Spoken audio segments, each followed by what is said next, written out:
"Walk away now, or my men will kill you." The cartel boss lounged on his yacht, cigar smoke curling into the night air. His words weren't a threat, they were an invitation to crawl. He leaned closer, his teeth flashing under deck lights. "Your wife prefers a man with stamina." I didn't flinch. I studied my fingernails instead. Calm, detached. That's cute. 20 years as a Navy SEAL taught me how to sink a battleship with nothing but a knife and a bad attitude. He laughed, motioned to his sicarios. The kind of laugh a man gives when he thinks he's already won. But then he looked at the water, and his smile cracked.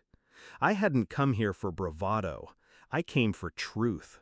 The truth had been dripping into my life like poison, subtle at first. My wife's phone buzzing in the bathroom at night.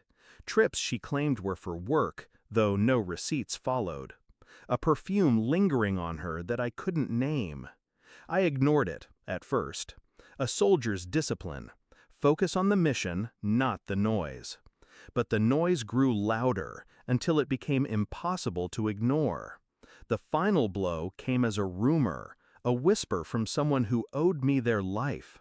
They'd seen her on this yacht, too close to the boss, smiling in ways she hadn't smiled at me in years. I replayed it for weeks, telling myself lies. She wouldn't, she couldn't, not after everything I had given, everything I had lost in the name of service and loyalty. But loyalty is a one-way street when you're married to someone who hungers for power. Now I stood in front of the man she had chosen, and I knew, without him speaking, that the rumor wasn't rumor. It was confession. I didn't move against him that night, not yet. Instead, I dug quietly, like I'd been trained. Observation, patience, precision. Her phone logs told me enough. Late-night calls to numbers saved under fake names. Repeated charges from the same private marina. And then the photographs, taken by a man I paid well to keep his mouth shut. Her with him, skin against skin, the kind of intimacy you don't fake. I swallowed it like acid. On the surface, I remained the husband she thought she had tamed. A smile at dinner, a hand at her waist, quiet nods while she fed me half-truths.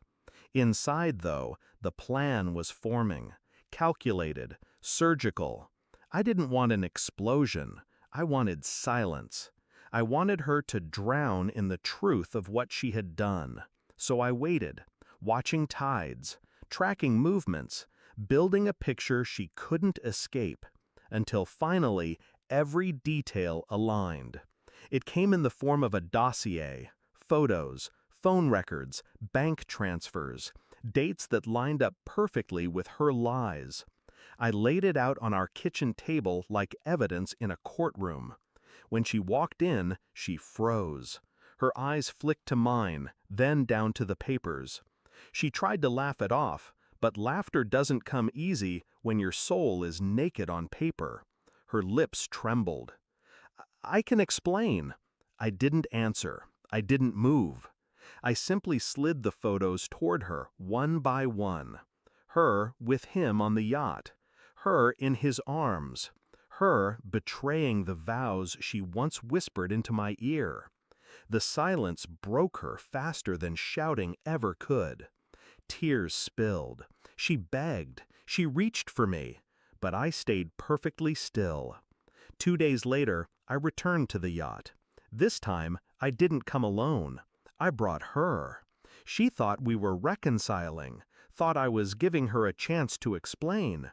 She dressed carefully, even painted her lips. A condemned prisoner walking to her own execution without knowing it. When we stepped onto the deck, the boss's eyes widened. He saw her before he saw me. And in that moment, I saw everything. The recognition, the fear, the unraveling. I didn't speak. I didn't need to. I simply handed him the same dossier I had shown her. Her knees buckled. She stammered, pleaded, reaching for both of us. Neither of us moved. The silence between us was a coffin, and she was buried alive inside it. That night, I didn't return home. I packed my life into silence. No rage, no grief, just removal. The woman I had loved no longer existed. She had drowned long ago in the deep waters of her own choices. I had given her loyalty. She repaid it with betrayal. Now I gave her nothing. When I closed the door for the last time, there were no tears, only clarity. Because some wars aren't won by bullets. They're won by walking away and letting your enemy live with the ruin they created. Thanks for watching. Don't forget to like, share, and comment. Subscribe now to Cheating Stories Insight World for more amazing stories.